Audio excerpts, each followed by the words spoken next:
No, this motto is perfectly reflecting the Olympic motto, because it means, in the interpretation, together we go to the future. Mm-hmm. And this is what we are about in the Olympic movement, to go together, with our amended Olympic motto, and to go to the future with a young generation. So I think it's really a very inspiring motto, and the Asian Games, have a very special place in the Olympic movement.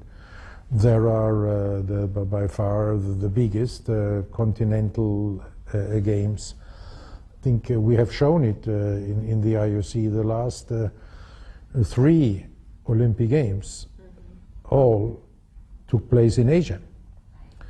And this is how we see Asia. For us, Asia is a continent of and for the future. We see the dynamic developments.